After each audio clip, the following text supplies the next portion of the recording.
obviamente voy a tener que referirme al tema del delito de rebelión. Porque el tipo penal está redactado así, artículo 346.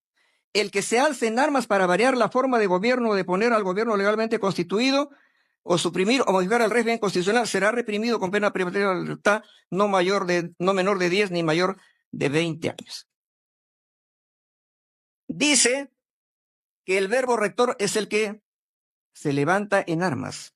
Y yo me voy a permitir hacerle recordar, señor magistrado, que tenemos a la vista la sentencia en el recurso de nulidad número 890-2010, donde usted es el ponente, donde se dice con absoluta claridad: la conducta prohibida es el alzarse en armas, pudiendo ser realizado por cualquier persona, siendo que la conducta sancionada es alzarse en armas. Luego incluso habla de lo que dice el diccionario de la Real Academia. Dice: interpretando dicho contenido en la doctrina penal de cierto consenso, rebelión significa levantamiento, sublevación o insurrección contra las autoridades legítimas. La rebelión es definida en la doctrina mayoritaria como el hecho de alzarse en armas consistente en un movimiento más o menos organizado de personas que disponen de armas, Mi patrocinado ha dispuesto de armas. Más adelante dice: en efecto, el alzamiento en armas es la fórmula que impone el legislador como conducta delictiva típica. Se precisa que el levantamiento violento se ejecute mediante el empleo de medios contundentes. 2 puntos. Armas. El término armas nos lleva a mencionar diferentes instrumentos como piedras, palos, tijeras, revólveres, etc.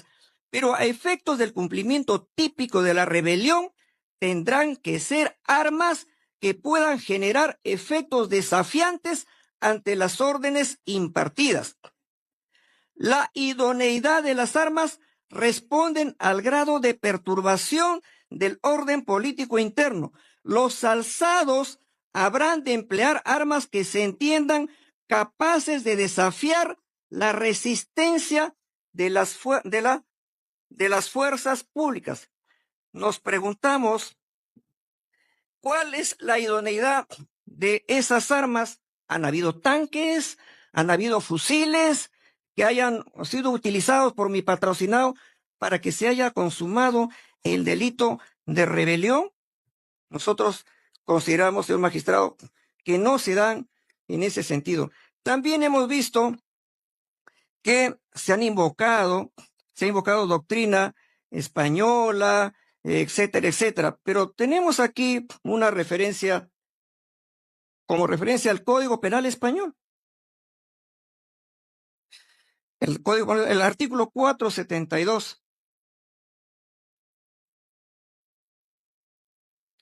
Delitos contra la Constitución. Rebelión. 472. Son reos del delito de rebelión los que se alzaren violenta y públicamente para cualquiera de los fines siguientes. Aquí, miren, ni siquiera se pide alzarse en armas. Simplemente los que se alzaren violenta y públicamente para cualquiera de los fines siguientes. Pero en el caso del Perú, señor presidente, en el caso del Perú, se va más allá de lo que dice el Código Penal español. En el Código Penal peruano se pide como un requisito sine qua non el que se alce en armas. Y en el caso español, ¿qué ha ocurrido? El Tribunal Supremo en lo penal de España, en la sentencia número 459, partido 2019, del 14 de octubre del 2019, vio un caso de rebelión. Porque el Parlamento de Cataluña había decidido independizarse de España, declara que se funda una nueva república, convoca a un referéndum, se hace el referéndum, hay un resultado del referéndum y se convoca a una asamblea constituyente. Eso que, según el mismo Código Penal español, podría ser rebelión, ¿en qué terminó?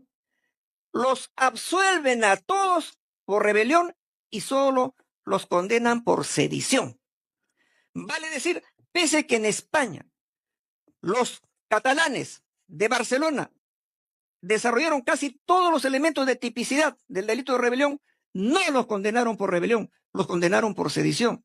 Entonces, esta defensa se pregunta si en el Perú, el 7 de diciembre, no hubo nada de levantamiento en armas, sino solamente la lectura de un mensaje presidencial por parte del señor Pedro Castillo Terrones, eso equipara con la doctrina de la propia Corte Suprema del Perú. No se equipara, señor presidente, y por tanto, esta defensa considera que no se ha consumado en ningún momento el delito de rebelión por parte de mi patrocinado Aníbal Torres Vázquez.